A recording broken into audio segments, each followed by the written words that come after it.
good evening, or whatever time it is where you are. Let's dive into the cold, itchy, mushroom-fueled reality of Viking berserkers tonight, shall we?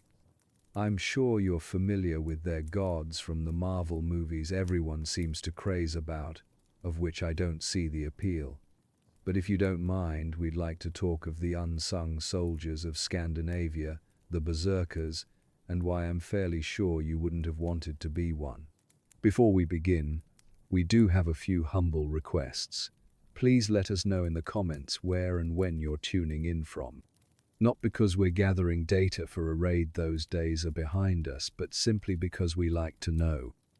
It gives us the illusion of connection, while we talk at you about people who screamed into battle wearing wolf pelts and absolutely no sense of self-preservation. And please like and subscribe, that is, if my voice is dull enough to put you to sleep before we even get into the meat and potatoes of this video. Now, let's begin. Before a Viking berserker could go frothing at the mouth into battle wearing nothing but a bear pelt and poor judgment, he had to endure something arguably worse. Childhood in early medieval Scandinavia. If you've ever been cold, hungry, and publicly humiliated by your elders before noon, congratulations, you've had a small taste of what it was like. Let's begin with the climate, because nothing quite crushes a child's spirit like perpetual dampness. Viking-age Scandinavia wasn't exactly a tropical getaway. The winters were long, dark, and made one long for the sweet release of spring, which was only marginally less terrible. Children were born into a world of cold wind, sleet, and parents who expected them to carry buckets of fish by the age of 6. If your fingers weren't numb and your nose wasn't running, you weren't working hard enough. Homes, if we're being generous with the term, were smoky wooden longhouses filled with family, livestock, and absolutely no privacy. You'd sleep near a fire, but the smoke would rise only reluctantly, and mostly into your lungs. Eyes constantly watering, you'd wake up coughing, ready to begin another day of hauling water, scraping hides, and trying not to get trampled by a goat in the entryway. Education was not exactly robust. Reading was for monks and other suspiciously indoor types. For future warriors, the curriculum focused on practical life skills: how to trap small animals, how to survive falling into icy streams, and how to hurl insults at neighboring villages without starting an actual war unless you were into that sort of thing, which many were. Discipline was less gentle correction and more firm encouragement via wooden object. Viking children weren't coddled. They were expected to toughen up, preferably yesterday. If you cried too much, someone might suggest feeding you to the fjord for character development. This wasn't cruelty, this was preparation for adulthood, which was expected to be short, violent, and probably damp. And speaking of violence, let's talk about your early introduction to it. Children learned combat basics not at summer camp, but by watching older siblings beat each other with sticks until someone bled or learned a valuable lesson. Wooden swords were common toys until they weren't toys anymore. By adolescence, you were training with spears, axes, and the understanding that if you didn't figure this out soon, you'd be the village embarrassment, doomed to a life of mucking stables and hearing your grandmother sigh every time she looked at you. Of course, not all Viking boys became berserkers. Most had the good sense to remain regular warriors, gritty and stoic, yes, but not completely unhinged. Berserker candidates, on the other hand, displayed certain tendencies from a young age. These included wild temper tantrums, a fondness for solitude in the woods, and a disturbing lack of concern about frostbite. If little Bjorn came home with blood on his tunic and claimed he'd been communing with wolves, people didn't scold him, they made mental notes. There's also the small matter of gods and belief systems. Norse mythology was not known for its soothing bedtime stories. Children were raised on tales of Odin, who plucked out his own eye for wisdom, Thor, who smashed giants with a hammer, and Loki, who turned into a horse because reasons. These were your role models. The gods rewarded bravery, strength, and cleverness, but also savagery, unpredictability, and occasionally turning into an animal and ruining someone's evening. Religious practice wasn't just temple visits, it was a part of daily life. Offerings of food, carvings, and sometimes animal blood were made to appease the gods. Young Berserker hopefuls often developed intense spiritual connections to Odin, god of war, wisdom, and terrifying transformation. Visions, dreams, and hallucinations were not signs of illness, they were omens. And if your child had a vivid dream about being swallowed by a bear and waking up in a cold sweat, well, maybe it was time to start sewing that wolfskin cloak. The path to berserkerhood may have included special rites of passage, though the exact historical details are foggy, probably lost somewhere between sagas and exaggeration. Some theories suggest they underwent intense initiations involving isolation, fasting, and entheogenic substances such as fly agaric mushrooms, a red and white fungus that causes hallucinations and, presumably, extremely poor life choices.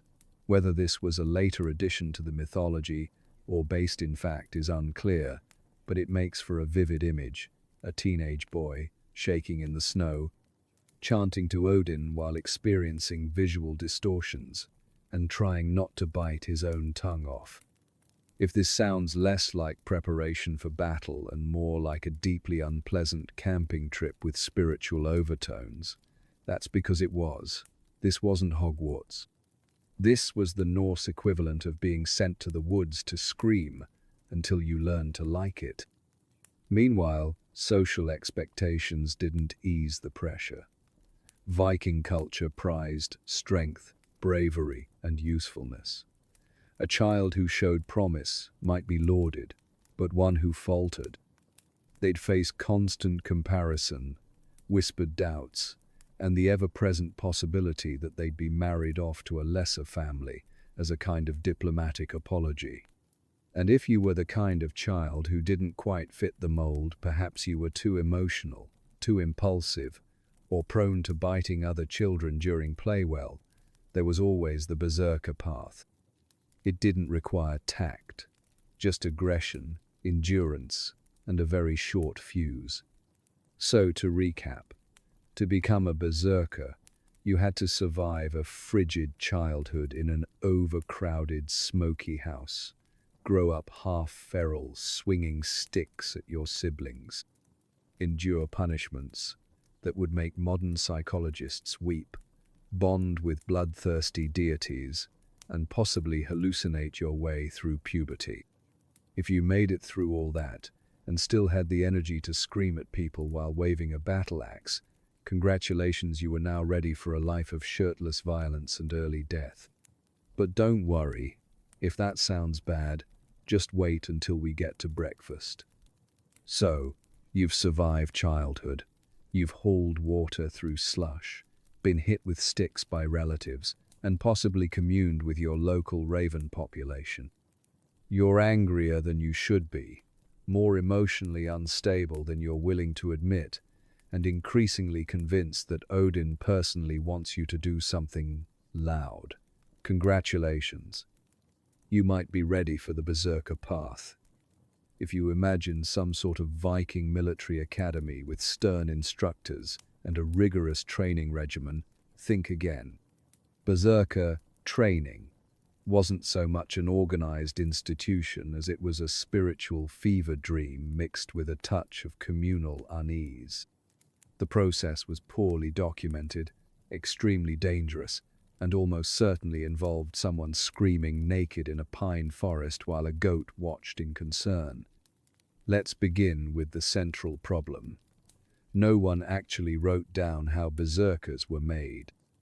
Most of what we know is pulled from sagas, myths, and a small collection of historians doing their best to separate poetic exaggeration from the kind of behavior that gets you escorted out of public spaces today. What is clear, however, is that berserkerdom wasn't something you just fell into. It required dedication, detachment from normal human behavior, and an almost devotional relationship with chaos. A common theory is that induction into berserkerhood involved ritual isolation. You would remove yourself from society voluntarily, or because everyone was subtly encouraging you to leave and retreat into the wild. There, amidst trees, wolves, and your own internal torment, you would fast, chant, and possibly attempt to bond with a bear. This wasn't recreational camping. This was spiritual initiation via deprivation and exposure, the Viking way of saying, let's see what you're really made of. There is also the not-so-minor matter of psychoactive substances. The most frequently cited culprit is the fly agaric mushroom, or Amanita muscaria. It's the iconic red mushroom with white spots that looks like it belongs in a children's book, right before the protagonist's hallucinations begin. This mushroom contains powerful compounds that, once ingested, can cause vivid visions, distorted perception, excessive salivation, and a sense of invincibility, all excellent qualities if your goal is to throw yourself at armed enemies while dressed like a woodland creature. The preparation of the mushroom varied. Some say it was boiled into a tea. Others suggest it was dried and consumed raw. The more dubious accounts mention drinking the urine of someone who had consumed it, supposedly a safer way to absorb the active compounds. If you're wondering how desperate a society has to be to try that as a method of spiritual warfare, the answer is very, and also cold. Very, very cold. Under the influence of such substances, an initiate would experience trance-like states. These were interpreted not as side effects of neurotoxicity, but as direct communication with the divine. Seeing the world melt into writhing animal spirits? Clearly, Odin is calling. Hearing a tree insult your honor? Time to bite the tree. The line between divine vision and neurological crisis was quite thin, but nobody had a clipboard or a DSM to intervene. Physical preparation was likely just as brutal. Berserkers had to cultivate immense endurance and strength, as they were often used as shock troops. No one cared if you were balanced or well-adjusted. They cared if you could swing an axe until your arms gave out and keep screaming after you'd been stabbed. The training regimen may have included prolonged fasting, sensory deprivation, exposure to the elements, and the aforementioned shouting into nothingness.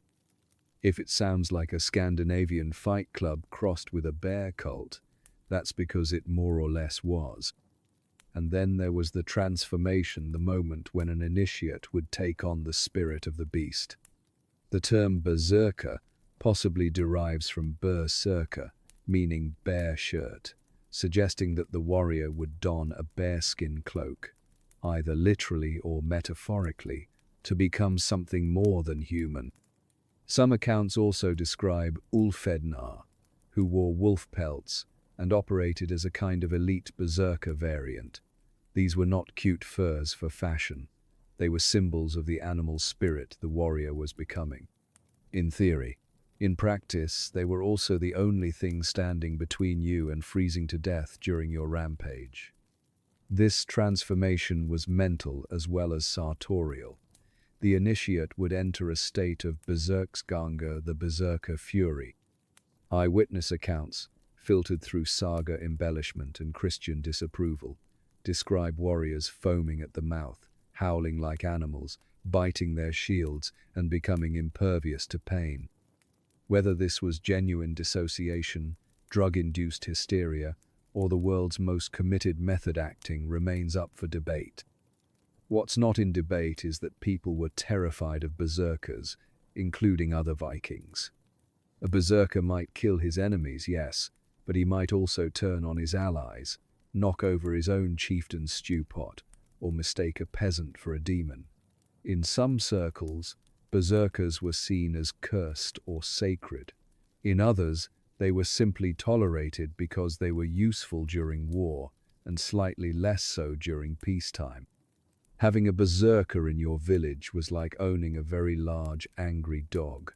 You respected it, but you didn't let it near the livestock.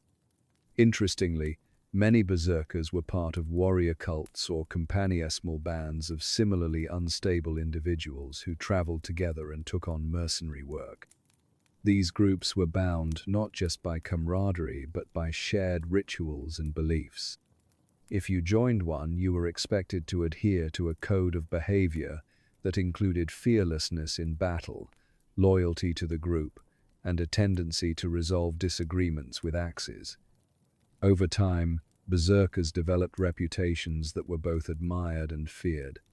They were the stuff of legend men who could take a spear to the gut and still kill 5 more people before collapsing. But they were also unpredictable, which meant they were never fully trusted. Chieftains used them in battle, but rarely kept them close at hand afterward.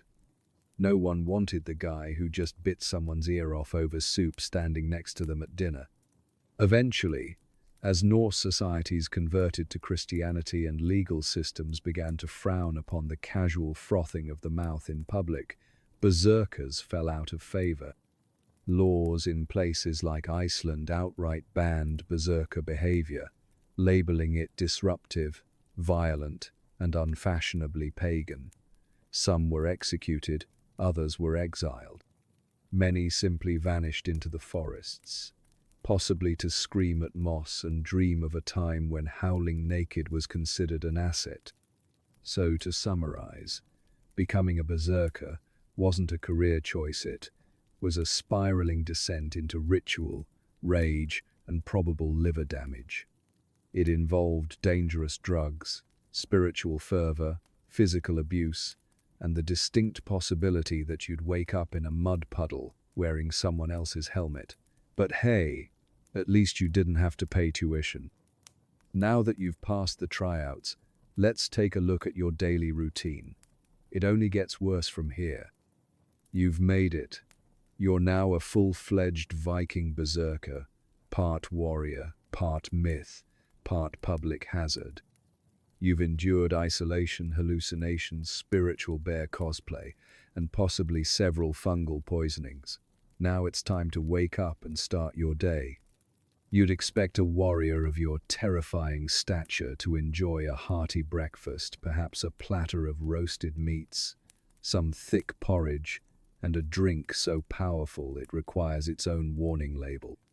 But no, this is not that kind of fantasy. This is 9th century Scandinavia, and your breakfast is going to be about as uplifting as the rest of your life. Let's begin with the setting. You don't have your own house. You're either sleeping in your clan's communal longhouse or camping with other berserkers under a tattered hide near the edge of civilization. In either case, privacy is a distant concept. You wake up on a flea-ridden bed of straw, your animal skin blanket damp with condensation, and at least 3 people already arguing about fermented fish. There's a goat indoors, and no one remembers how it got there. The air smells like smoke, sweat, and wet Furrier-own fur, possibly. That bear pelt you wear hasn't been washed in months because, again, you're not exactly washing pelt material. Bathing happens once a week, if that, and usually in a freezing stream. You don't have a toothbrush. You do have a stick you chew on sometimes, which technically counts as dental care. Your gums are bleeding, but that's nothing new. You drag yourself upright, joints cracking like old wood, and shuffle toward the hearth in search of food. Let's examine your breakfast options. Option 1. Thin gruel. This is a favorite among Vikings because it's cheap, easy to make, and tastes exactly like regret. Made of barley or oats and boiled in water, gruel is the medieval equivalent of telling your stomach to lower its expectations. If you're lucky, there's a bit of salt in it.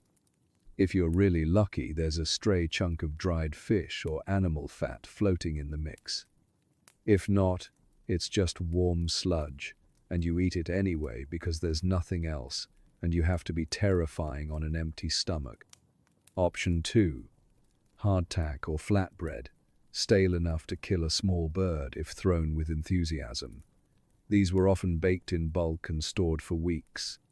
They're dry, brittle, and capable of shattering molars that weren't already loose from battle.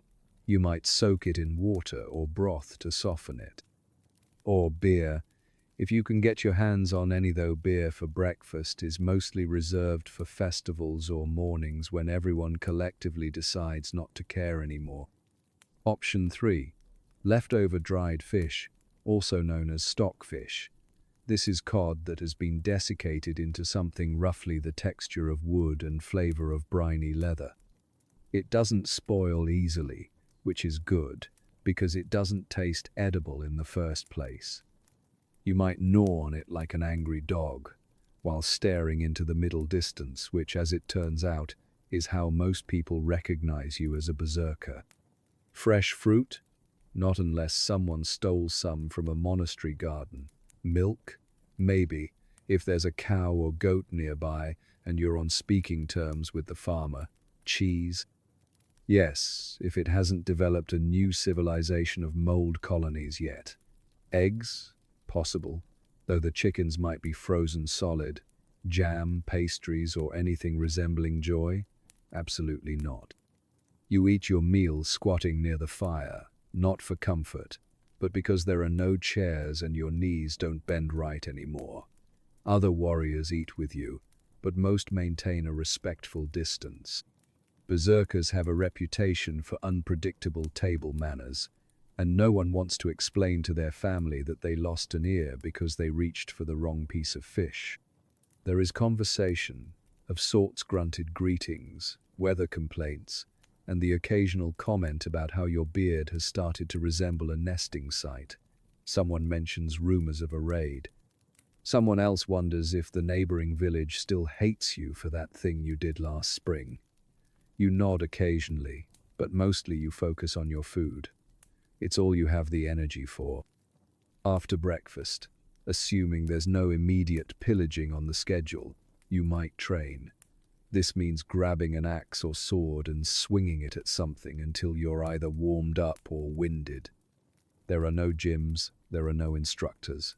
There is just a patch of dirt and your ever-present rage. If you're near the coast, you might throw rocks into the sea and pretend they're your enemies. If you're inland, you might punch a tree.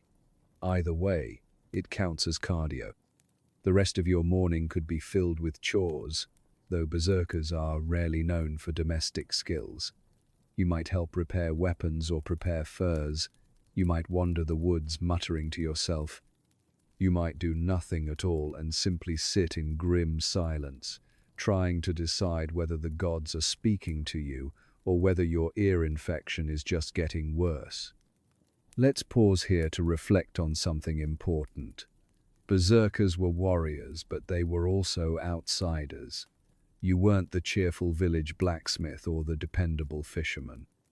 You were the guy people crossed the street to avoid. Children whispered stories about you. Elders said prayers when you walked past. Even your fellow warriors gave you a wide berth unless they needed you to terrify someone on their behalf. So no, you didn't get gourmet meals or hearty breakfasts. You got fuel just enough to keep your body going until the next battle, hallucination, or unfortunate social interaction.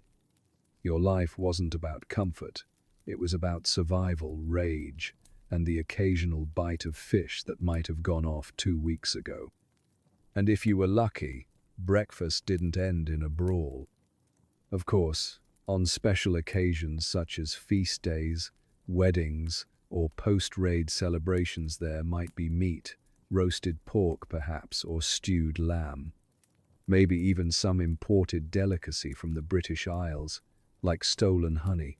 But these were rare moments, fleeting bursts of indulgence in a life otherwise defined by cold porridge and colder stares.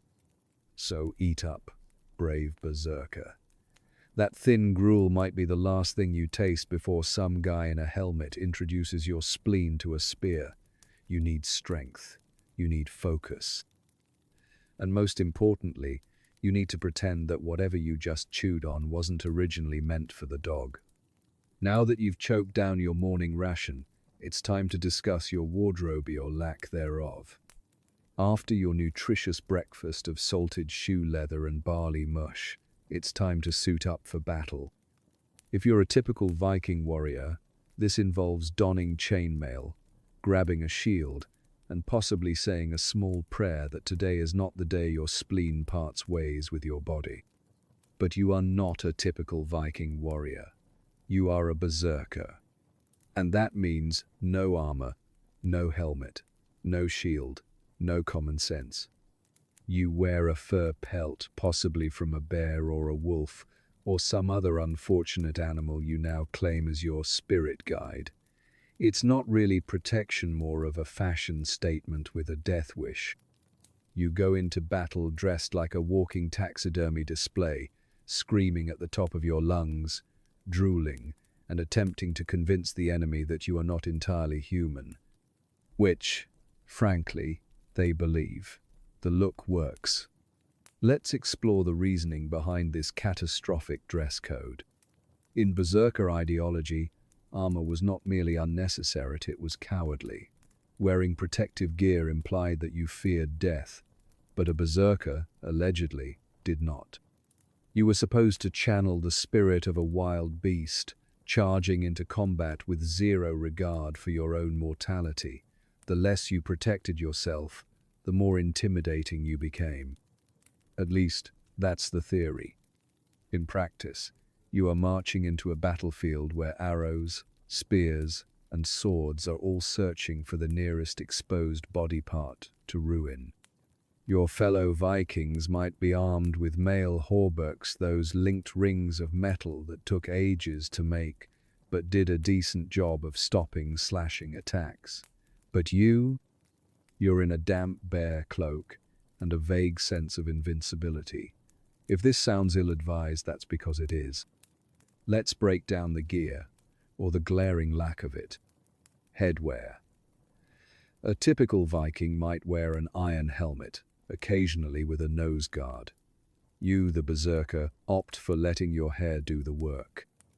It's wild, possibly matted, and entirely unhelpful. A proper helmet might stop a sword. Your head will stop it, just less successfully. Torso protection. While chainmail was expensive and mostly reserved for wealthier warriors, even basic leather armor was better than what you had. Your chest is protected by a single layer of animal hide, and your own overdeveloped sense of mythic purpose. Leg wear. Some depictions show berserkers wearing trousers, sometimes padded, often not. Others suggest that they went into battle completely naked. Either way, your legs are one unlucky arrow away from retiring early. Weapons. Now here's where you make up for the complete lack of defense. Berserkers often wielded massive axes, swords, or even dual-wielded weapons. Your job isn't to stand in formation. Your job is to sprint into the enemy ranks, shrieking, flailing, and creating enough chaos to destabilize the line. But let's not romanticize it too much. This was not a beautiful charge in slow motion. This was screaming, sweating, slipping on mud chaos. You were as much a threat to your enemies as to your own allies. Coordination was not your strong suit. If a battle plan existed, you hadn't read it. You were too busy gnawing on bark and muttering oaths to Odin. So why do it? The answer lies partly in psychological warfare. The sight of a howling berserker barreling toward enemy ranks could and often did instill panic. Many foes broke formation out of sheer terror. Imagine you're a poor farmer conscripted into defending a village. You expect some rough-looking Norsemen. You don't expect a half-naked man in a wolf pelt biting a chunk out of his own shield and screaming about Valhalla. You run. You absolutely run. And while your armorless approach might be a tactical disaster, it worked just enough of the time to fuel the legend. When it didn't work, well, people weren't writing sagas about the berserkers who died in the first 3 minutes. They were writing about the ones who fought through pain, ignored wounds, and brought down multiple foes before collapsing from blood loss and ambition. But even the most terrifying warrior can't override the laws of anatomy forever. Berserkers often sustained horrific injuries. Without armor, even minor wounds became major problems. A shallow stab to the gut could mean days of slow, screaming death. A hacked arm might not kill you on the battlefield, but it would kill your usefulness soon after. There were no field medics, no antiseptics, and no regard for OSHA standards. If you were lucky, someone dragged you off the field before the crows got to you. If not, you were simply absorbed into the muddy carnage like so many before you. And because you refused to wear armor, people mostly shrugged. After all, you brought this on yourself. There is some debate among historians as to whether all berserkers truly fought without armor, or whether this is saga embellishment mixed with Christian bias. It's possible some wore minimal protection or even proper gear during large battles, but the cultural imageman, beast and chaos incarnate persisted for a reason. Whether true or not, that's how people remembered them. In later centuries, as Christianity spread and Norse society tried to polish up its public image, the berserker became less of a revered warrior and more of an embarrassing relic. Laws were passed to ban their behavior. Going berserk became not just inadvisable, but criminal. You were no longer a spiritual conduit of Odin, you were a shirtless lunatic. And yet, the myth endured.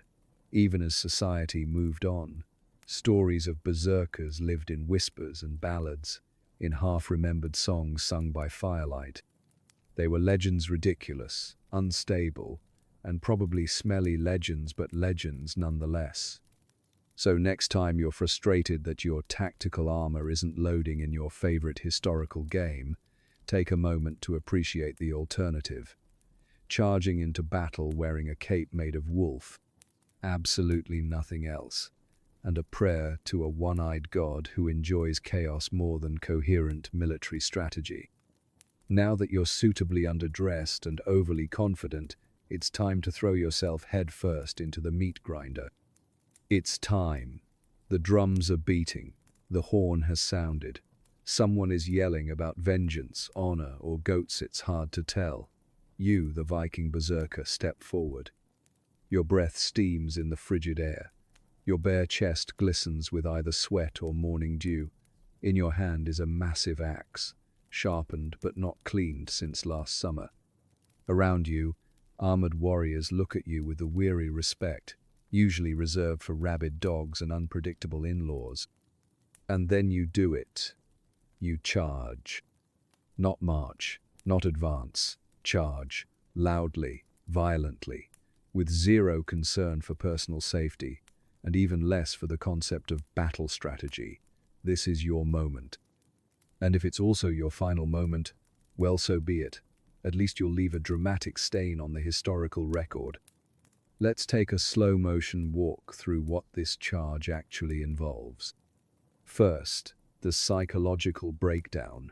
You are not just running toward the enemy, you are becoming something else entirely. This is the famed Berserksganga, or berserker rage. Ancient texts describe it as a trance, or fury so intense that the warrior became immune to pain and reason. You might begin foaming at the mouth, howling like a wolf, biting your shield until your teeth leave marks, or banging your head against trees to awaken the spirit of the bear. And this is before the enemy even sees you. Some scholars have suggested that this state was induced by substances, perhaps mushrooms, alcohol, or sheer madness. Others argue that it was a learned dissociative technique. Either way, your mind is no longer fully attached to your body. You are a raw nerve with a battle axe. When the enemy sees you half naked, frothing, eyes bulging, they don't immediately prepare for logical engagement. They consider whether standing near you is a smart life choice. If you're lucky, they hesitate. That hesitation is your only real advantage. You hit the line first. That's your job. You're the tip of the spear, the human wrecking ball. You're meant to disrupt formations, break morale, and make the enemy question their career decisions. You're not the one who wins the battle. You're the one who confuses it into happening in the first place. Let's pause here to discuss how gloriously awful this is for your health. Because while your teammates are crouching behind shields and occasionally ducking, you're wide open. Arrows, no problem, they hit you directly. Spears, you run right into them. Swords, they love soft, unarmored torsos. And you, dear Berserker, are all soft torso and terrible choices. You might take multiple hits before going down, not because you're magically invincible, but because you've trained yourself not to feel pain. You're too dissociated to recognize it. Adrenaline surges through your system like wildfire. You're roaring, you're swinging, you're bleeding. You might not even notice you've lost a toe. In the rare cases where this approach works, you become the stuff of legend. Picture this: enemy soldiers falling back as you cleave your way through their line. You scream in Old Norse something poetic about Odin's favor or someone's liver. You might take down several opponents before your body finally realizes it's not supposed to be doing this. But more often than not, reality sets in. There's a reason people invented armor. You're exhausted. You're bleeding from places you didn't know could bleed. The enemy surrounds you. You become less terrifying and more tragic. The trance starts to fade. The cold creeps in. Your last thoughts are likely incoherent and involve wolves, mushrooms, and vague religious regrets. And that's if you're lucky. If you're unlucky, you survive. Because then you have to live with what you've done. The rage wears off. The pain comes flooding in. You're pulled from the field, wheezing, covered in blood, some of it yours, some of it not. Your limbs don't work right. Your ribs may or may not be where they're supposed to be. Someone's trying to remove a splintered spearhead from your thigh using a spoon. There's no anesthesia. There's no hope. Just a lot of grimacing and maybe some light screaming. But let's not be entirely negative. There are, on occasion, perks. If your Berserker rampage turns the tide of battle, you might be rewarded. A portion of loot, a feast in your honor. The right to sit slightly closer to the fire without being asked to stop snarling. But even then, your glory is fleeting. Your usefulness is entirely dependent on your ability to keep charging into enemies without dying. The moment that stops happening, you become a liability. It's also worth noting that Berserkers weren't always used in full-scale battles. Sometimes you were sent on smaller raids, or as shock troops in personal feuds. You might be deployed to intimidate a rival clan, or settle a dispute that escalated past the talking-it-out phase and straight into axe diplomacy. The charging remained the same. The stakes just varied wildly.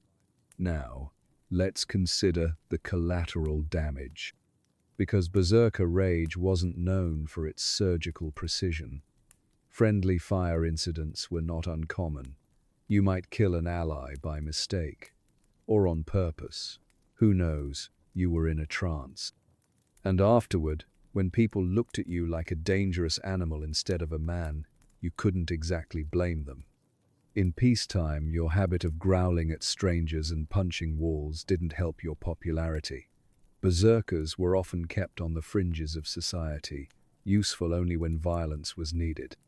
You were a living weapon, but with none of the maintenance plan. The charge, as impressive as it was, defined your entire social function. And that meant when you could no longer charge, there was little left for you. Finally, we must discuss the cleanup. After a battle, you emerge, dazed, bruised, and covered in a disturbing variety of fluids. Your pelt is soaked through. Your axe is stuck in something.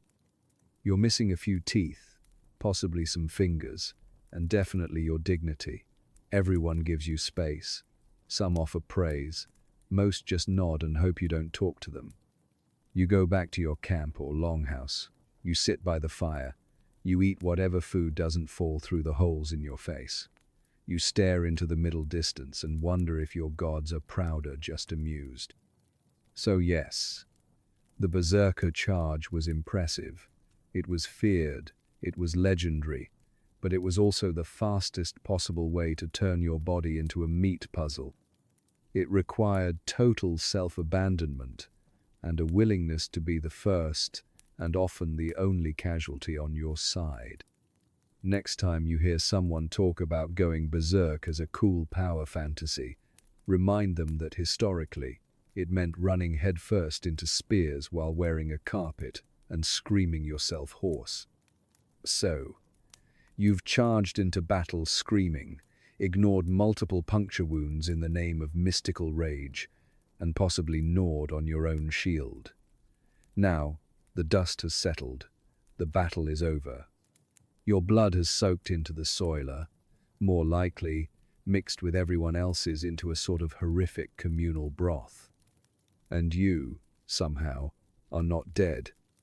This might seem like a win, but let us assure you, survival is often just the beginning of your problems.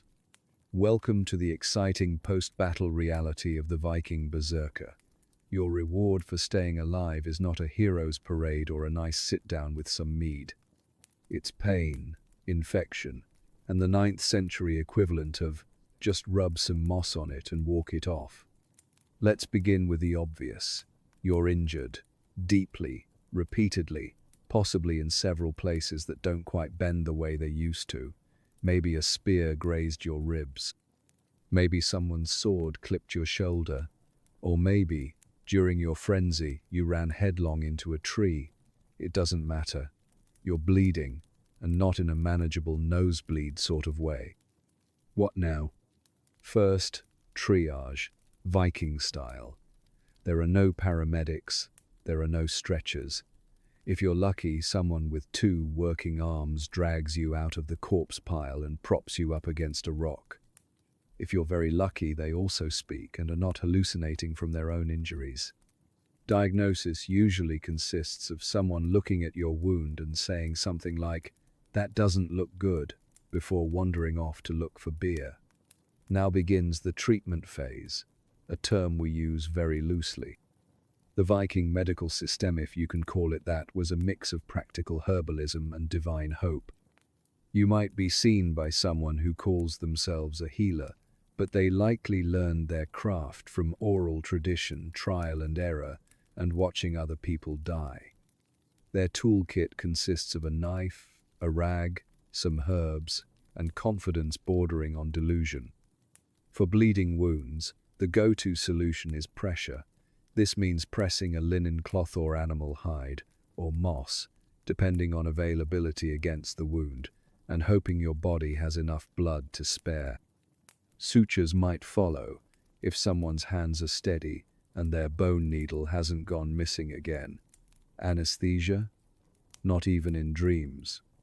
You'll be biting on a stick and thinking of Odin while someone pokes at your insides.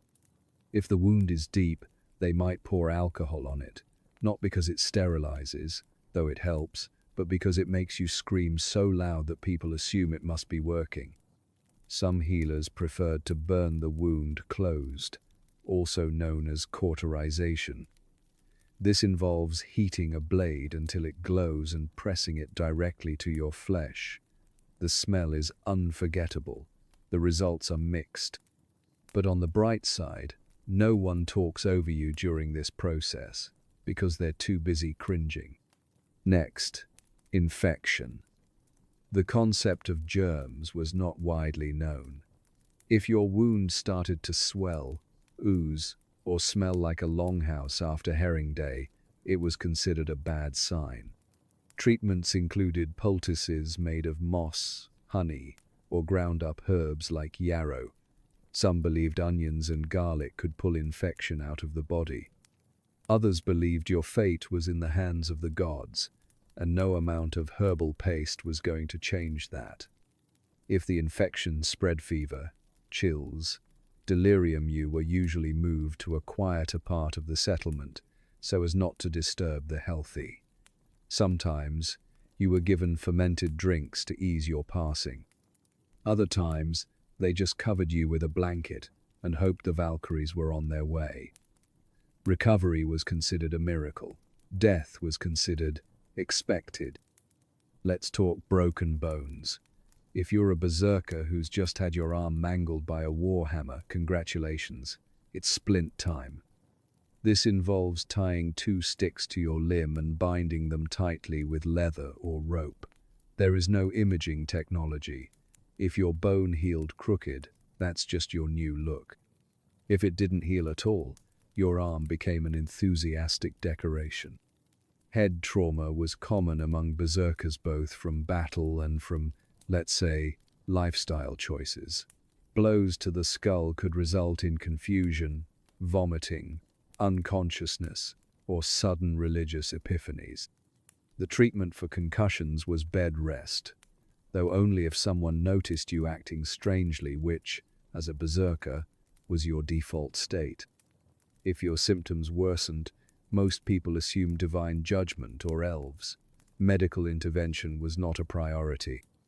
Missing limbs? Rarely survivable. A berserker who lost a leg or arm in battle was unlikely to recover, not because it was impossible, but because infection and blood loss usually claimed you first.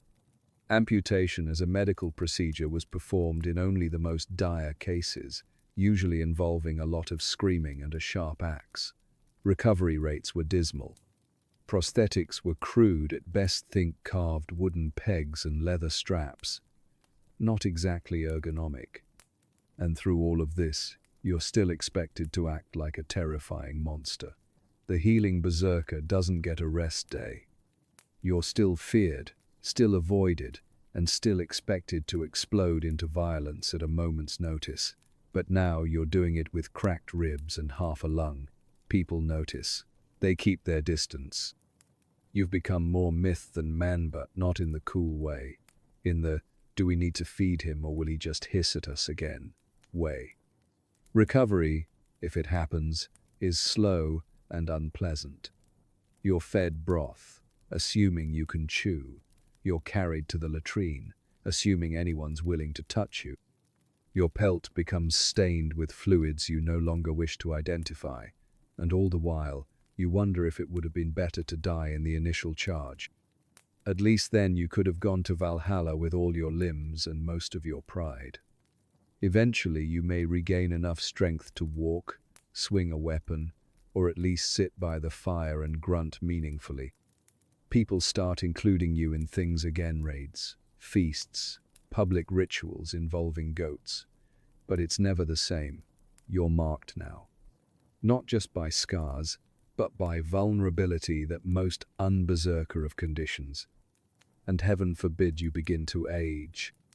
Because once you're no longer able to charge headfirst into combat without weeping, you're not really a berserker anymore.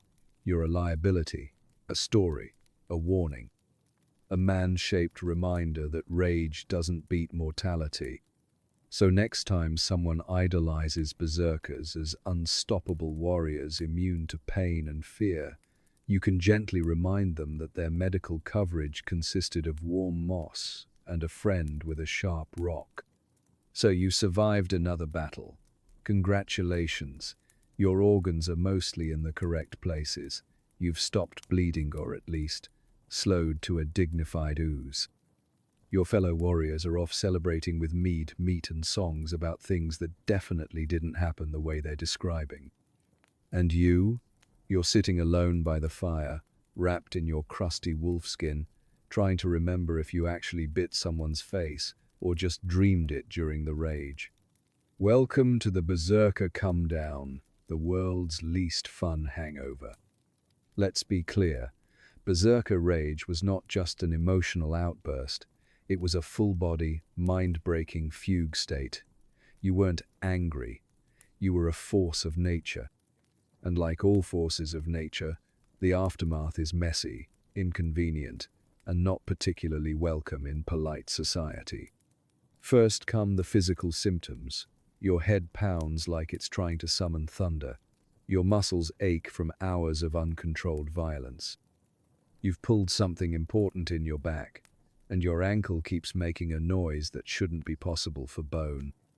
Your mouth is dry, your hands are shaking, and you have no memory of how you got that chunk of hair in your teeth. This isn't just fatigue, this is rage withdrawal. If your berserker trance was induced by drugs, say, fly-agaric mushrooms or alcohol, you're dealing with the extra joy of chemical fallout. Nausea, hallucinations, vomiting, and perhaps the unshakable belief that your left foot is plotting against you. If it was purely psychological, the outcome is no better. Your nervous system is fried. Your body's stress hormones are still peaking. You're vibrating with leftover adrenaline and absolutely no idea how to direct it. And then, like a cold, wet tunic dropped on your soul, comes the emotional slump. Because now, in the dim firelight, surrounded by your blood-soaked cloak and deeply unsettled peers, you have to ask, what did I do? This is where things get awkward. You might not remember your Berserker episode in detail. Most descriptions suggest it was a blackout state, violent, frenzied, and without clear memory. But your friends remember. Oh, they remember. They remember you screaming Odin's name while trying to climb a tree with a severed arm in your mouth. They remember you knocking over the cook fire and attacking the meat spit because you thought it was a demon. They definitely remember you throwing a shield at someone's grandmother. And now they don't know what to say. Socializing as a berserker was already a delicate act. You were both feared and needed, like a particularly large and moody dog that bites strangers but guards the yard. After a rage episode, that line gets even thinner. People keep their distance. They speak in hushed tones. When you walk into a room, the conversation drops just slightly, like the temperature in a cursed forest. You might try to apologize. It doesn't help. Because even if people forgive you, they don't forget. Especially not the guy whose nose you broke with a celebratory headbutt. He has to live with that nose. You don't even remember doing it. This makes it hard to build lasting relationships. Friendships are tricky when people flinch every time you clear your throat. Romantic partnerships, only with those who enjoy a little danger with their domestic life. And good luck raising children when your idea of play involves reenacting your most glorious berserker moment with a wooden spoon and a dead-eyed stare. There were likely rituals or remedies for calming down after battle. Some sagas suggest that berserkers were isolated after combat until the rage passed. They'd be kept away from others, allowed to cool off, perhaps given food, drink, or soothing chants, assuming anyone was brave enough to approach them. This was less about care and more about containment. Think emotional quarantine with furs and vague threats. The shame spiral often followed. Even if you were praised for your role in battle, the social consequences lingered. Did you bite someone again? Did you make eye contact while doing it? Did you ruin another funeral feast by barking at the priest? These are the thoughts that haunt a berserker. And yet, society expected it of you. Your role was to terrify, to unleash fury, to act without restraint so others didn't have to. You were a vessel for collective violence. But when that vessel cracked, when you slipped too far, or took it home with you, you were suddenly a burden. The double standard was baked into the role. Be a monster when needed, and invisible when not. So what did the day after routine look like? You'd likely wake late, assuming you slept at all. Sleep, for berserkers, was a dicey proposition. Nightmares, aches, and the occasional midnight howl made restful slumber more of a theory than a practice. If you were part of a war band, You might travel in silence with your group. Meals were quiet affairs. No one commented on the bruises. No one acknowledged the fact that your pelt now included what appeared to be someone's shoe. Back in the village, you were an object of myth, not camaraderie. Elders invoked your name in hushed admiration. Children dared each other to run past your longhouse. And your neighbors avoided eye contact unless they absolutely had to ask you to please stop using the sacred fire pit as your personal rage sauna. You might be invited to feasts, occasionally, especially if your performance had turned the tide of battle. You'd sit near the edge of the table, drinking mead from a cup someone else touched first to prove it wasn't poisoned. Songs might be sung about you. They'd always exaggerate your glory, skip over the weeping, and ignore the part where you tried to eat your own helmet strap. And if the gods were watching, well, they were probably confused.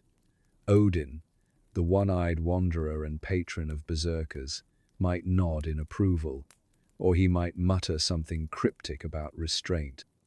No one knew. His ravens weren't giving anything away. Eventually, the storm would pass. You'd patch up your pelt, resharpen your axe, and go back to waiting for the next raid, the next insult, the next excuse to shed your humanity in the name of glory. Because that's what being a berserker meant, living on a knife's edge between fear and reverence, fury and silence.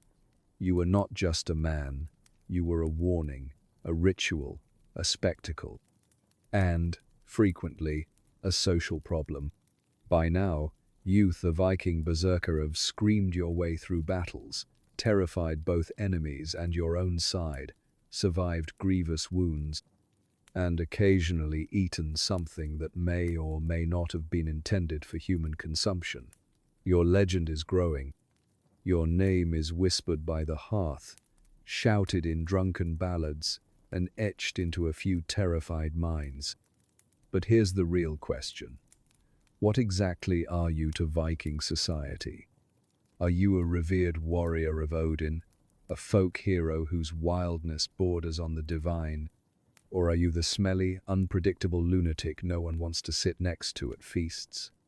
The answer, of course, is yes. You are both. Let's begin with the folk hero interpretation. In the Sagasta semi-fictional, gloriously embroidered oral histories passed down through generations, berserkers are often depicted as superhuman figures.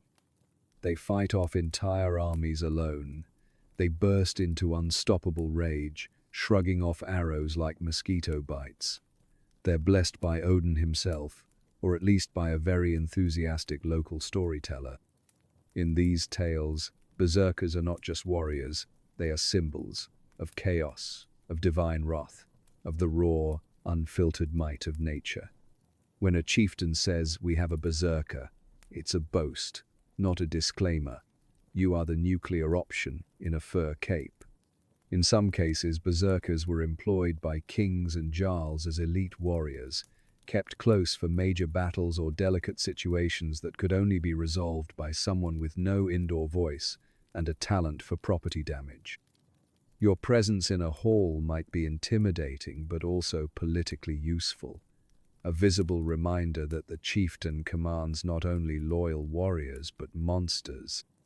However, that's the idealized version, the cleaned-up, mythologized berserker, the bedtime story version that skips over what it's actually like to live near one.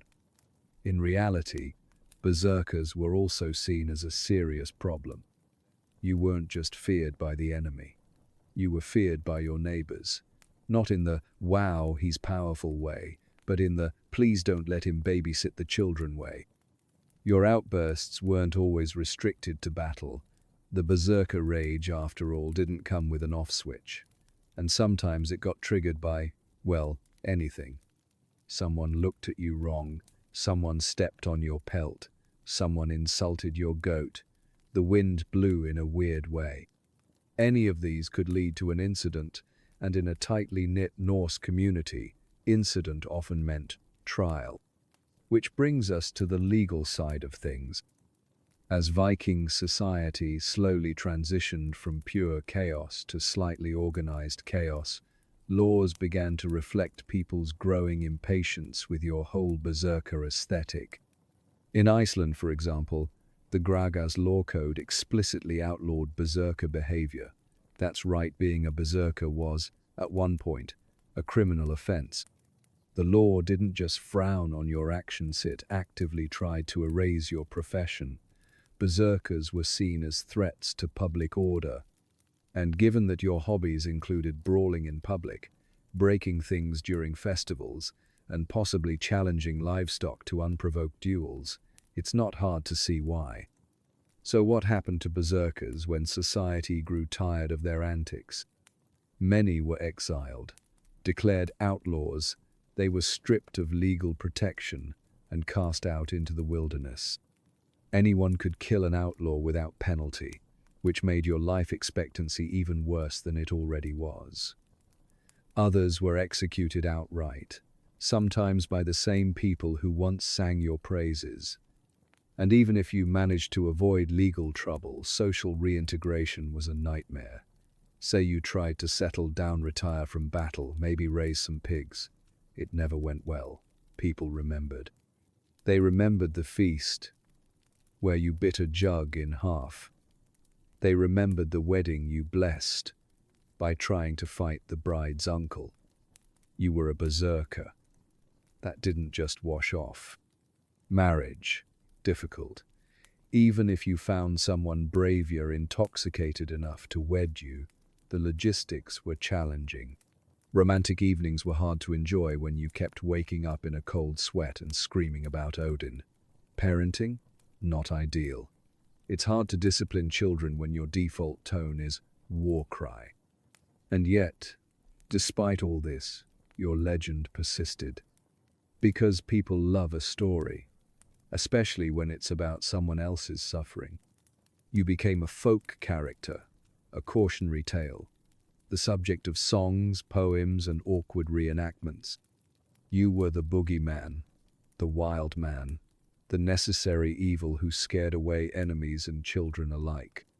Some chieftains still kept berserkers on retainer, usually for moments when diplomacy had failed and something needed to be smashed.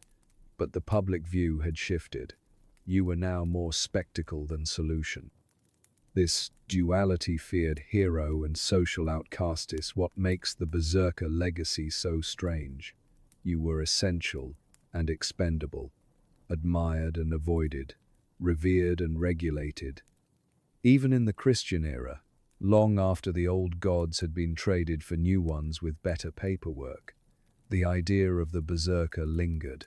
Church records denounced them, priests preached against them, and yet ballads still featured them.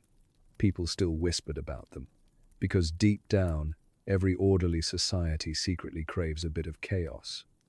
Let's not forget, the Norse worldview wasn't black and white.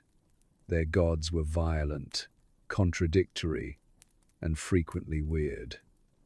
Odin, your patron, was a god of wisdom and war. Loki was both ally and antagonist. To be a berserker was to reflect that chaos to be necessary in the moment and inconvenient immediately afterward. So are you a folk hero? Sure, to some. Are you a public nuisance? Absolutely, to most. And like so many figures in history, your value depends entirely on who's telling the story. The skald sees glory. The farmer sees someone who poached his sheep and yelled at his fence. And honestly, both are probably right. By now, youth of Viking berserker have bitten things you shouldn't have, terrified people you never met, and gained a reputation that lands somewhere between divine weapon and sentient liability. But even that glory has its limits. Because, eventually, even the loudest screaming, bear pelt-wearing, weapon-flailing spectacle grows tiresome. And when society gets tired of you, it doesn't do subtle. It declares you an outlaw. Now, Being an outlaw in Viking Age Scandinavia wasn't like being unfollowed on social media. You weren't just asked to leave the group chat. You were erased from society's legal protection. If someone killed you, they didn't get arrested, they got congratulated for community service. This is where your branding problem begins. Let's step back for a moment. In Norse society, laws weren't carved into stone tablets by divine decree. They were announced orally at assemblies known as things, which were part court, part town hall, and part social event, with a high risk of axe-related interruptions. At the thing, disputes were settled, crimes were judged, and reputations were shattered. If you'd gone too far in your berserker antics, say rampaging through a settlement, injuring livestock, or screaming prophecies at someone's grandmother, you might find yourself the subject of such proceedings. And if you were declared full outlaw, that meant you were entirely outside the law.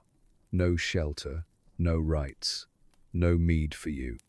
There were also lesser outlaw categories, such as 3-year exile, which gave you a countdown to prove you could either atone or disappear before someone made you disappear permanently.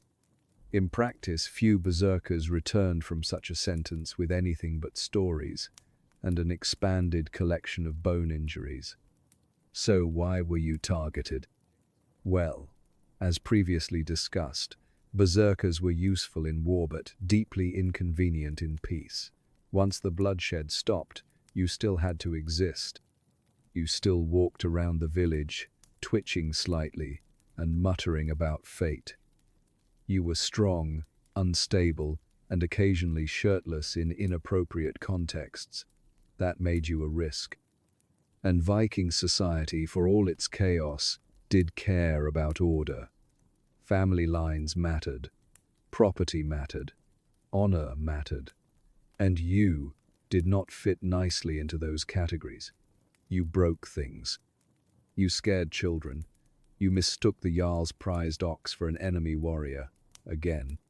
Eventually, the local thing would decide that your particular brand of wild man who yells at clouds was no longer sustainable. A vote would be taken. Someone would bang a symbolic item. Possibly a sword, possibly a rock. You'd be told you were no longer welcome. Now, you might ask, couldn't you just go somewhere else? Yes. If another community was both desperate and short on good judgment, they might take you in, particularly if they needed a berserker for protection or intimidation. But this was rare. More often, your infamy followed you. Word traveled fast in Viking lands, usually faster than you could. You could, of course, flee into the wilderness. Many berserkers ended up living in forests, mountains, or abandoned coastal regions. They formed small bands of outlaws, fellow misfits, exiles, and former warriors who didn't fit anywhere else. These groups might take on mercenary work, they might raid settlements, or they might just sit around sharpening weapons and complaining about society. You were now a free man, in the worst possible sense.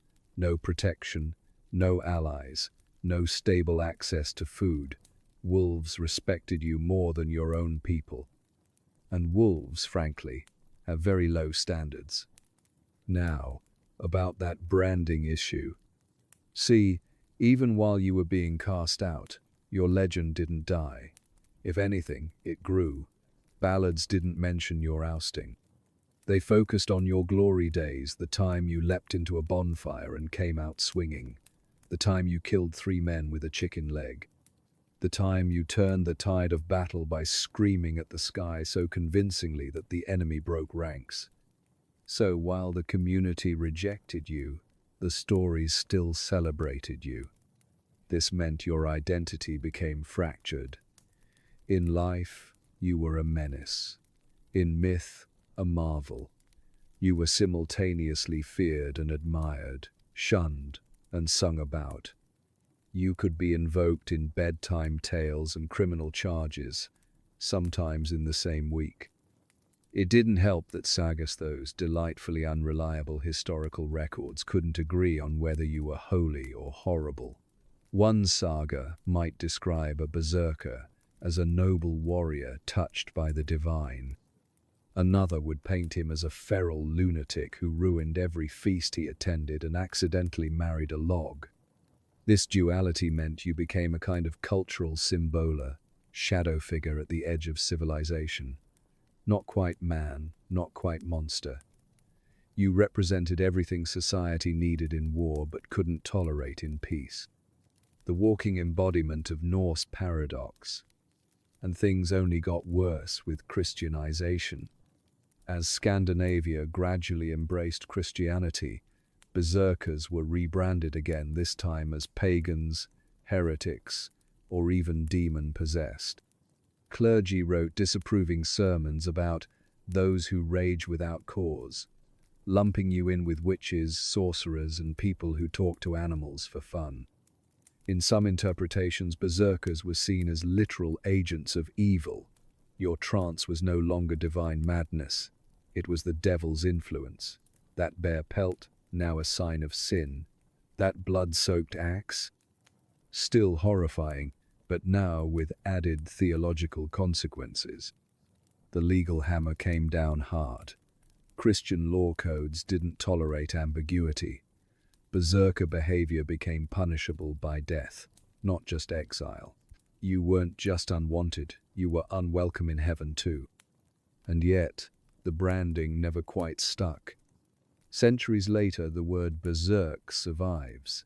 It appears in fantasy novels, game mechanics, and the occasional overly dramatic sports commentary, always as a figure of awe and chaos. The marketing lives on, even if the lifestyle went out of fashion around the same time as indoor goat storage. So yes, you were an outlaw. Your community may have turned on you. You may have died in obscurity, with nothing but your axe and a tree stump for company, but the world never quite let you go. You became a contradiction that never resolved, a symbol of power, danger, and the fine line between glory and disgrace. Let's take a break from the rage, exile, and recreational howling to talk about something more domestic. After all, even a berserker needs somewhere to sleep when he's not trying to intimidate the landscape. Welcome to the Viking longhouse, the humble, practical, and surprisingly pungent center of Norse domestic life. If you've imagined a cozy cabin in the snow with a roaring fire and neatly stacked furs, you'll want to lower your expectations dramatically. Because a Viking longhouse was less rustic charm and more medieval dormitory where the goats are your roommates. Let's walk through it quietly. The baby is asleep and the ox is unusually moody. Viking longhouses were, as the name suggests, long, sometimes up to 75 feet or more. Think of a narrow, stretched rectangle with thick timber walls, a thatched or turf roof, and the aesthetic appeal of a large wooden shoebox. The walls were packed with turf or clay for insulation, which provided some warmth and a lot of dirt in your soup. There were no windows, of course. Natural light was seen as a frivolous luxury. A few small holes or gaps let in the occasional beam of greyish daylight, just enough to trip over things you'd forgotten you owned. The main source of light and heat was a central hearth, which was essentially a glorified indoor campfire. It stayed lit nearly year-round, not because anyone particularly wanted it, but because putting it out meant freezing, starving, or having to talk to your relatives in the dark. The smoke from the hearth? It mostly hovered just above head height before slowly drifting out through a hole in the roof or a convenient gap in the structure. In the meantime, it hung in the air, stinging your eyes and giving everything, including the goat, a smoky flavor. Furnishings were minimal. Benches lined the walls, often doubling as beds.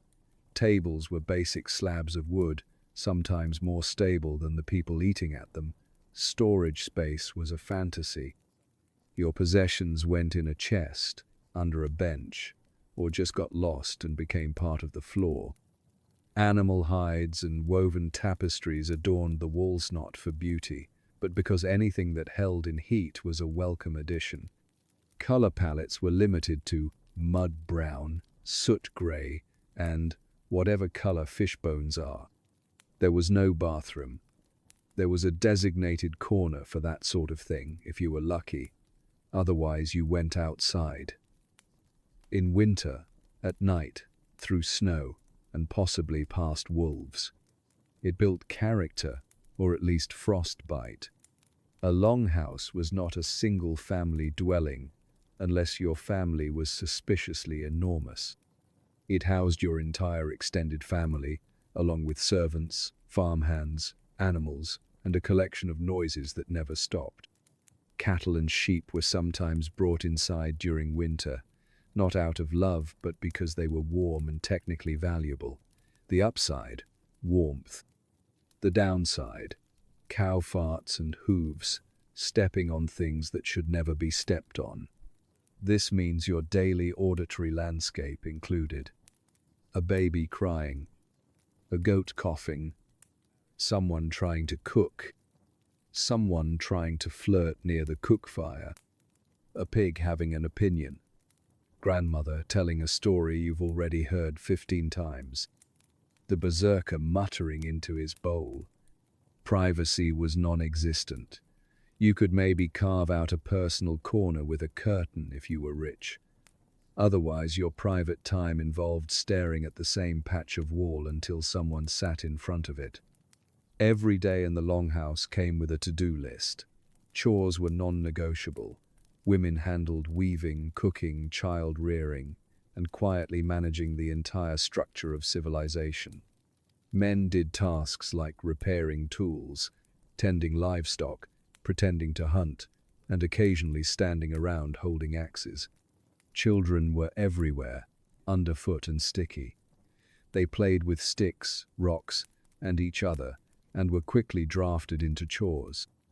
There were no teenage years, just a swift transition from small burden to slightly larger, more useful burden. Drama thrived.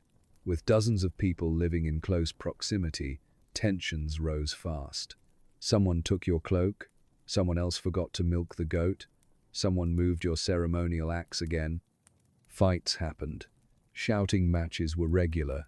The passive-aggressive silence could last days. Meals happened communally around the hearth. The food was cooked in large cauldrons, usually consisting of stew, porridge, or whatever didn't rot this week. Bread, dried fish, boiled vegetables.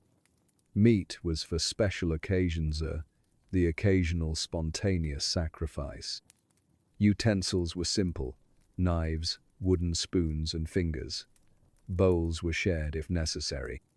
Eating fast was advised, especially if you were sitting next to someone who accidentally knocked things over when they were hungry. If you were the resident berserker, you sat at the edge of the group, not quite in exile, not quite included. People gave you extra food, sometimes partly out of respect, partly to stop you from howling during supper. Feasts, when they happened, were louder, brighter, and significantly messier. Everyone drank. Everyone shouted. You danced or fell over. Berserkers were tolerated at feasts, but never completely trusted. Someone always kept one eye on your drinking horn. Nighttime in the longhouse was a symphony of bad sounds. Snoring, coughing, wind howling through gaps, pigs shuffling, and the occasional, "Did you hear that?" followed by a nervous silence. You slept in your clothes. You wrapped yourself in furs. You hoped no one stepped on your face during a midnight goat incident. Dreams, if you had them, involved smoke and someone yelling about turnips. Sleep was interrupted constantly. Fires needed tending. Babies cried. The elderly muttered in their sleep. Your brother snored like a wounded ox. And sometimes someone screamed in their dreams, possibly you, possibly the berserker. No one wanted to ask. Where you slept and sat mattered. Closer to the hearth meant higher status. Farther from it meant you were either a servant, a child, or the person everyone hoped would move out soon. Hierarchy was enforced subtly but firmly. Elders had authority, women had immense behind-the-scenes power, warriors had prestige, berserkers had a problematic aura. And yet, you were tolerated. Because every so often, someone had to go scare a neighboring village or bite a sword in half. And for that, you had your place smoky, loud, and soaked in centuries of spilled stew. Viking society valued strength, bravery, and the ability to murder efficiently. These were your defining features. So when your back starts giving out, and your eyes stop focusing, your stock begins to plummet, fast. Your berserker rage, once awe-inspiring, becomes something else entirely, less divine madness, and more muttering aggressively while throwing spoons. You try to roar and pull a muscle. You try to bite a shield and chip what's left of your teeth. Your legendary aura is now more pitiful than powerful. In your youth, people feared you. Now, they fear being assigned to care for you. You may try to keep training younger warriors, passing on your experience and battle philosophy. But it's hard to teach when you can't lift your axe without groaning, and most of your stories involve fights no one believes actually happened. Sure, Grandpa, you took on 12 Irish warriors and a rabid goose single-handedly, right after you communed with Odin under a blood moon. Fascinating. This is the most traditional option. You simply continue, battle after battle, hoping one finally kills you in a suitably dramatic fashion. You're not looking for victory anymore, just a death good enough to get you into Valhalla, preferably something involving fire, screaming, and at least one heroic dive into a pile of armed enemies. The upside: if you go out in battle, your saga writes itself. The downside: if you don't die quickly, people begin actively hoping you will. You retreat into the woods, maybe build a hut, maybe don't. You talk to birds, you grow a beard so vast it becomes a nesting site. You live off roots and whatever terrified traveler drops while fleeing your territory. This is the romanticized wise warrior path. In practice, it's just colder and lonelier than expected. You might occasionally be visited by those seeking advisor mushrooms. You're not entirely sure why they're there. You just growl and wave a stick. You try to live a normal life, settle down, raise goats, maybe even marry. It does not go well. You attempt farming. Your rage triggers when a carrot won't pull from the ground. You shout at clouds. You scare the chickens into molting. Neighbors complain. Someone suggests exile again. The local jarl quietly assigns someone to follow you around during festivals. Once the community realizes you're no longer battle fit, your social capital erodes. People still call you the Berserker, but with a different tone now.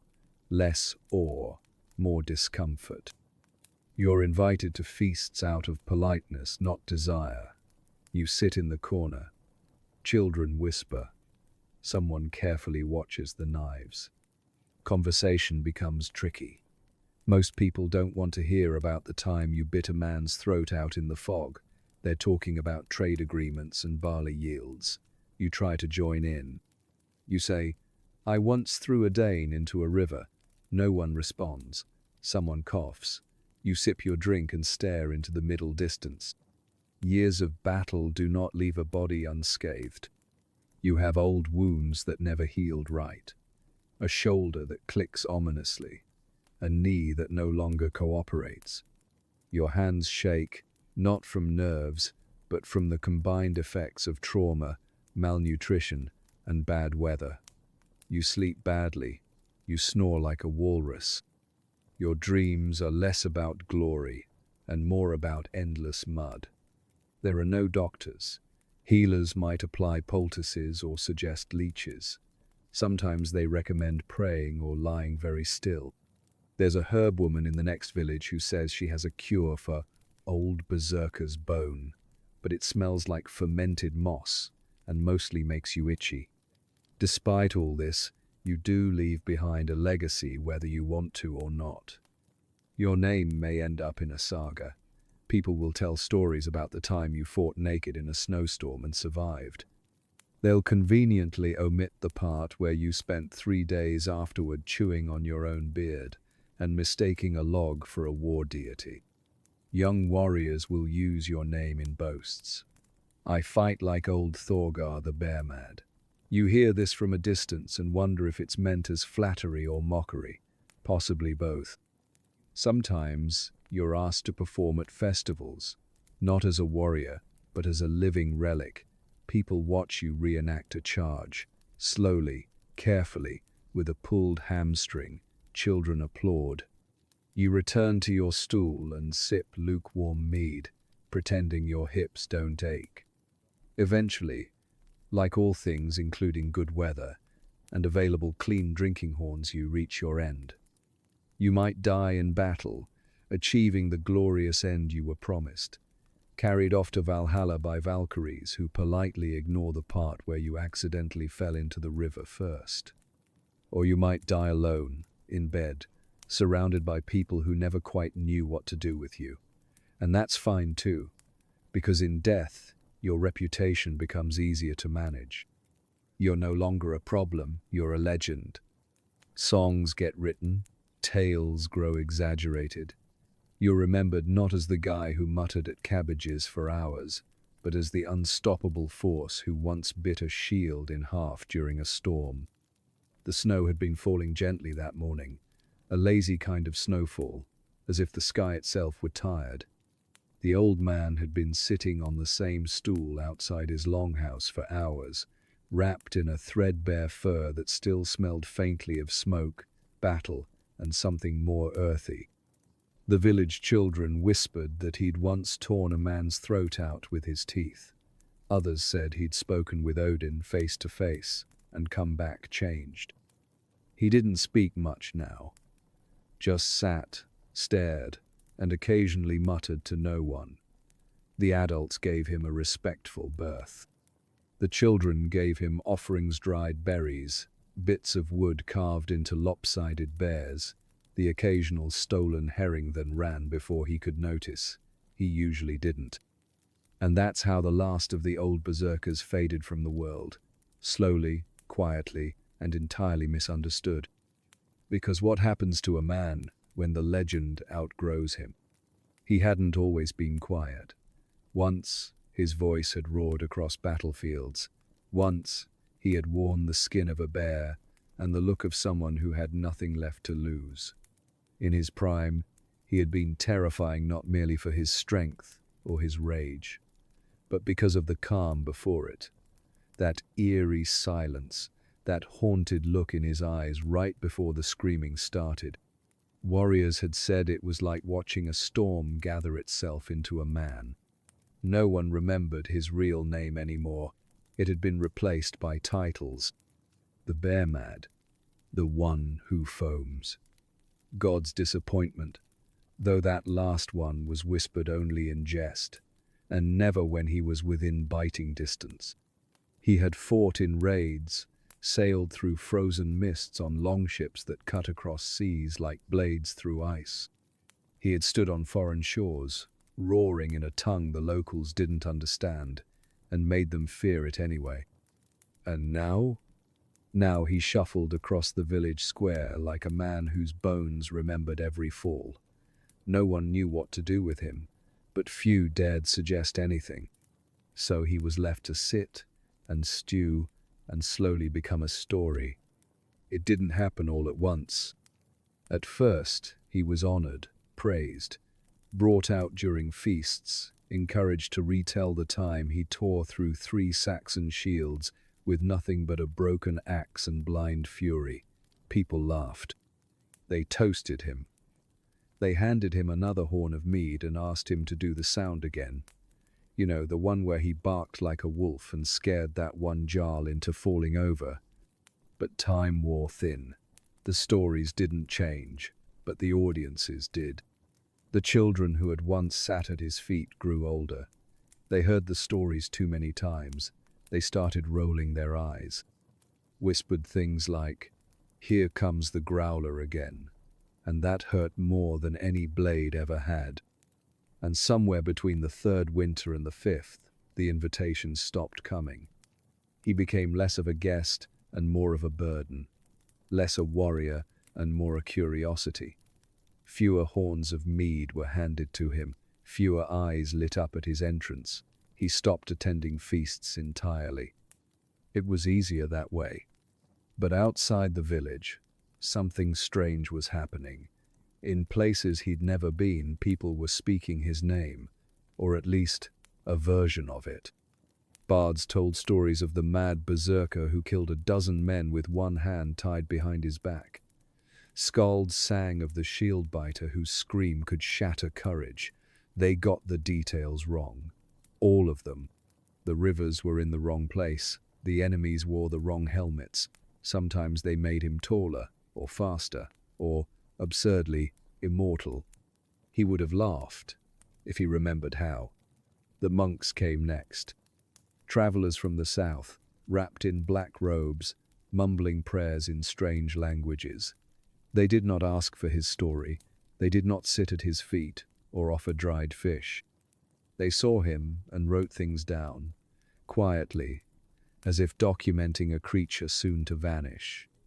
They said he was cursed, that his rage was unholy, that he had been touched by demons, not gods. They said his power came from the devil, not from Odin, not from anything noble or sacred. He didn't argue. He barely heard them. But deep inside, a small ember flared. Not rage, not pride. Something simpler. Sadness. They had not known what it had taken from him, how much of his soul had been burnt to keep that berserker fire alive. The mushrooms, the rituals, the days in the forest with no food, no sleep, nothing but the voices and the cold. The way he'd screamed until his throat bled, and how, afterward, no one would sit beside him because he reeked of death and divinity in equal measure. He had not asked for the rage. He had earned it, and now it was being rewritten without him. The last time he had truly lost himself in fury, no one had died. It had been late autumn. A boy had thrown a stone at him, small, meant as a joke, but it had hit him behind the ear just right. Something in him cracked, quietly. The boy laughed. He rose. He did not scream. He walked, slowly, and picked up the stone, then another, then another. He began piling them, carefully, one atop the other, until he had a small cairn. Then he sat, and did not move for 2 days. The boy left town shortly after. The pile is still there. Years passed. He stopped speaking, but the stories did not. They grew taller, wilder. In the sagas, he became a demigod, a beast. He had no weaknesses, no quiet nights, no tears shed for fallen comrades or guilt over enemies he hadn't meant to kill. He was pure fury, pure chaos, a force of nature unburdened by thought or doubt. They turned him into what they wanted him to be. Not a man, a myth. And the myth spread. Across oceans, down centuries, into lands where the Norse tongue had never been spoken. Berserkers appeared in books, in songs, in symbols etched onto armor, centuries too late. In time, the word lost its roots. To go berserk became something anyone could do, not a ritual, not a sacrifice, just an expression. Loud, messy, entertaining.